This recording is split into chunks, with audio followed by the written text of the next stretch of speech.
মমতার অভিযোগ পেতেই ময়দানে পুলিশ, প্রতীকজনের বাড়ি থেকে নিয়ে গেল একাধিক প্রমাণ। রাজ্যপালকে বোমা মেরে উড়িয়ে দেওয়ার হুমকি, গ্রেপ্তার এক বৃদ্ধ।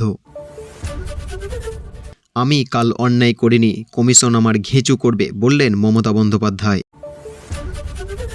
তদন্তে বাধা মমতার, এবার ইডিকে বড় নির্দেশ স্বরাষ্ট্র মন্ত্রকের। আইপ্যাক শুনানির মুলতুবি, হাল ছাড়ছে না ইডি, বিচারপতি বদলের দাবি কেন্দ্রীয় সংস্থার। বিধবা হওয়ার থেকে বাঁচান, টিএমসি নেতা দাদাগিরির বিরুদ্ধে অভিষেকের কাছে আর্জি মহিলার। দেশের স্বার্থকেই গুরুত্ব দেব, আমেরিকার 500 শুল্ক চাপানোর ইঙ্গিতে কড়া বার্তা ভারতের। ভারতকে ভেনেজুয়েলার তেল বিক্রি করবে আমেরিকা, মানতে হবে অনেক শর্ত। নিম্নচাপের জেরে 5 ডিগ্রিতে নামবে দক্ষিণবঙ্গের তাপমাত্রা, 5 জেলায় শীতপ্রবাহ, জানালো আলিপুর আবহাওয়া দপ্তর। আইপ্যাকের অফিসে ইডির তল্লাশি ঘিরে বৃহস্পতিবার থেকে রাজ্য রাজনীতিতে তীব্র চাঞ্চল্য ছড়িয়েছে।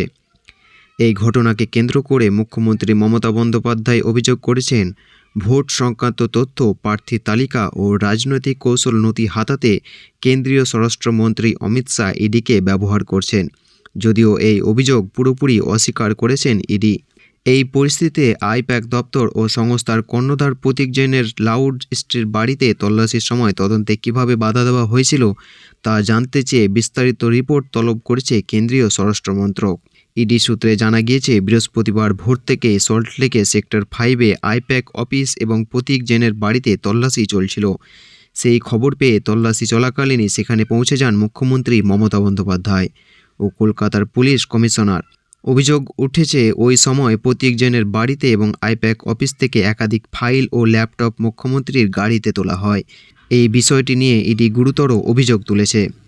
কেন্দ্রীয় তদন্তকারী সংস্থার দাবি, সাংবিধানিক পদে অপব্যবহার করে তদন্তের কাজে হস্তক্ষেপ করা হয়েছে।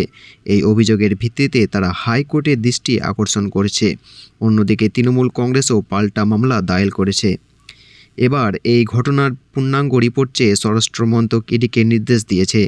রিপোর্ট তল্লাশির সময় তদন্তকারীরা কী ধরনের সমস্যা মুখে পড়েছিলেন, রাজ্য পুলিশের ভূমিকা কী ছিল এবং কেন্দ্র বাহিনী কীভাবে দায়িত্ব পালন করেছিল, এই সব বিষয়ে স্পষ্ট জানতে বলা হয়েছে।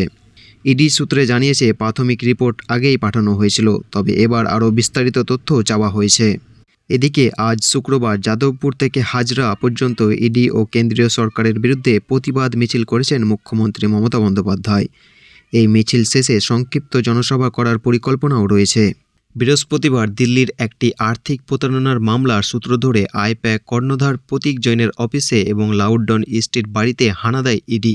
এই ঘটনার কিছুক্ষণের মধ্যে প্রতীক জৈনের বাড়িতে পৌঁছান মুখ্যমন্ত্রী মমতা বন্দ্যোপাধ্যায়। একই দিনে আইপ্যাকের অফিসের সামনে তৃণমূল কংগ্রেস এবং একাধিক নেতা কর্মীও দেখা যায়। এই ঘটনাকে কেন্দ্র করে ইডি ও রাজ্য সরকারের মধ্যে আইনি সংঘাতের নতুন মোড় নেয়। শুক্রবার তৃণমূল ও ইডির দায়ের করা দুটি আলাদা মামলার শুনানি হওয়ার কথা থাকলেও শেষ পর্যন্ত আদালতের ভিতরে চরম বিশৃঙ্খলার কারণে সেই শুনানি মুলতবি হয়ে যায়। শুক্রবার দুপুর 2:30 থেকে মামলা শুনানি শুরু হওয়ার কথা ছিল। নির্ধারিত সময়ের আগে আদালত কক্ষে ভিড় জমাতে শুরু করেন তৃণমূলের নেতা মন্ত্রী, পাশাপাশি বহু জুনিয়র ও সিনিয়র আইনজীবী। শুনানি শুরু হলে আদালত কক্ষে প্রবল হইচই ও চিৎকারের মধ্যে বিচারপতি পক্ষে মামলার বক্তব্য শোনা কার্যত অসম্ভব হয়ে পড়ে। তৃণমূলের লিগ্যাল সেলের আইনজীবীদের পাশাপাশি বহু অনাকাঙ্ক্ষিত ব্যক্তিও আদালত চত্বরে হাজির হন। সব মিলিয়ে পরিস্থিতি এতটাই বিশৃঙ্খলা হয়ে ওঠে যে শেষ পর্যন্ত বিরক্ত হয়ে বিচারপতি আদালত ছেড়ে চলে যান। ফলে শুনানি না হয়ে মামলাটি মুলতবি হয়ে যায়। সূত্রের খবর, আগামী 14 জানুয়ারি মামলার পরবর্তী শুনানি হতে পারে। এদিকে শুনানি মুলতবি হলেও থেমে থাকেনি ইডি। আদালত ছাড়ার পরে কেন্দ্রীয় তদন্তকারী সংস্থার তরফে ইমেল করে দ্রুত শুনানির আবেদন জানানো হয় বলে খবর। এমনকি বিচারপতি বদল করে নতুন বিচারপতির অধীনে দ্রুত শুনানি করা আবেদনও করা হয়েছে বলে জানা যাচ্ছে। তবে এই বিষয় নিয়ে তৃণমূল কংগ্রেসের পক্ষ থেকে এখনও কোনো প্রতিক্রিয়া পাওয়া যায়নি।